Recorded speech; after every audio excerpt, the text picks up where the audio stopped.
Hello everybody and welcome back to my channel. I hope that everyone is staying safe and sound in this pandemic, and I hope that everyone is ready to learn something new today. But first, if you like what you see, give me a big thumbs up. It really helps with the YouTube algorithm. Hit that bell notification so you will know when my videos come out, generally between 3 and 4. And please subscribe.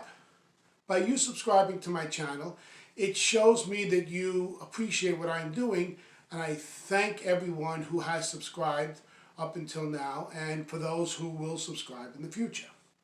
So, I wasn't sure what I was going to do today, and then I was like, well, February's almost over, so I said, well, I need to do another video on Black History Month. So if you could see what's on the table, that's an indication of what I'm doing. That's why it's on the table. Okay, so I'm going to be doing 7 facts on George Washington Carver. That was the person who worked with peanuts. Okay. The African-American agricultural scientist invented more than 300 products from peanuts. George Washington Carver is known for his work with peanuts. Though he did not invent peanut butter. He didn't invent the peanut butter, but, okay, as some may believe. However, there's a lot more to the scientist and inventor than simply being the peanut man. Read on for 7 insights into Carver, his life, and his accomplishment. Okay.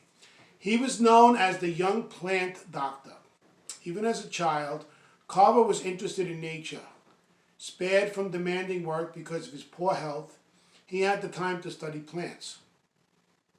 His talents flourished to the extent that people started to ask him for help with their ailing vegetation. In a 1922 interview, he recalled, often the people of the neighborhood who had plants would say to me, George, my friend is sick. See what you can do with it. I would take their plants off to my garden and there soon have them blooming again. At this time, I had never heard of botany and could scarcely read. Though Carver would gain new skills over the years, the path he'd follow in life was clear. A picture of him with the plants. Okay. Appearing before Congress made him the peanut man. Okay.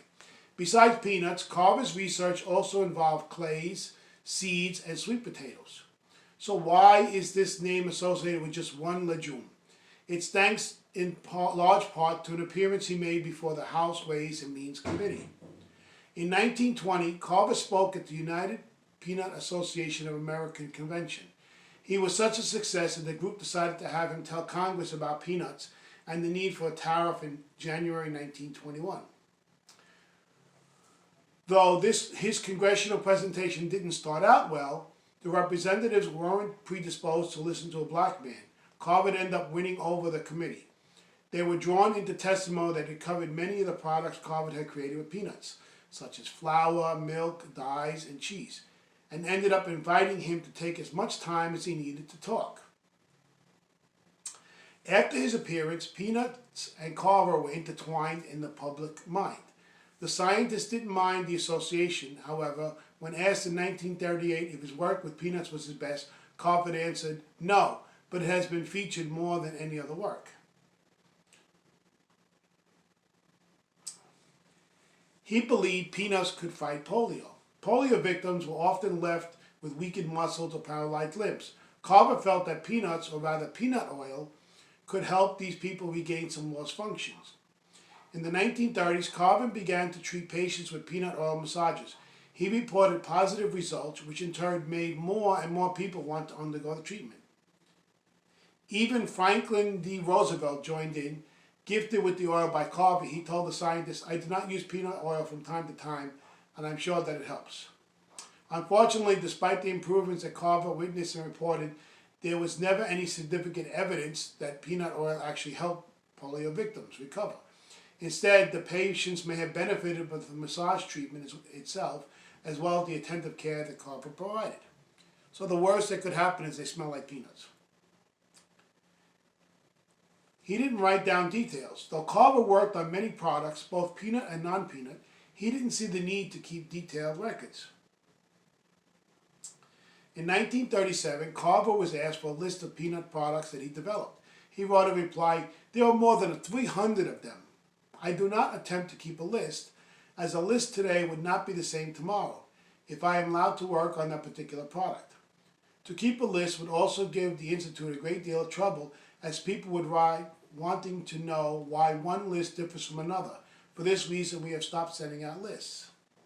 However, Carver did see the point in writing down advice and recipes, which he shared in agricultural bulletins such as How to Grow the Peanut and 105 Ways of Preparing It for Human Consumption in 1916. So while you can see all of Carver's formulas, Carver's instructions for peanut soup, peanut bread, peanut cake, and more are available. Okay. This is a picture of him. He was a well-known, connected man. Carver was a friend, a colleague, or associate to a veritable who's who of the 20th century. This began in 1896 when Booker T. Washington hired him to oversee the agriculture department at the Tuskegee Institute. Between 1919 and 1926, Carver corresponded with John Harvey Kellogg of cereal fame as they shared an interest in food and health. Carver, an automaker, Henry Ford quickly struck up a friendship after meeting in 1937. Carver would stop by Ford's laboratory in Dearborn, Michigan, and Ford himself visited Tuskegee in Alabama. Ford also gave the funds to install an elevator in Carver's dormitory as the scientist grew weaker in his later years. Carver's connections also extended outside the United States. Supporters of Mahatma Gandhi asked Carver for advice about how Gandhi could build up strength in between hunger strikes, and the Indian leader wrote Carver to thank him for sending agricultural bulletins. He considered weeds nature's vegetables. Along with peanuts, Carver felt that weeds, or nature's vegetables, were a nutritious and undeveloped food source for America. Carver once noted, "There is no need for America to go hungry as long as nature provides weeds and wild vegetables." Ford shared his appreciation for wild greens. He'd happily eat sandwiches made by his friend Carver, which contained ingredients such as wild onion, peppergrass, chickweed, with wild lettuce and rabbit tobacco. But before you rush outside to harvest your next salad or sandwich filling, you should know that not everyone was a fan of Carver's weed-based preparations. They tasted terrible, and if we didn't say they were good, he got mad. A former student of Carver complained in 1948. This is very interesting, okay? Not a lot of this goes around. He cared about people, not money. Throughout his life, Carver's actions demonstrated how little he cared for money. For example, he turned down a six-figure job offer from Thomas Edison. Carver also didn't spend much on clothes and consequently was always shabbily dressed. In addition, Carver filed only 3 patents on the products he developed.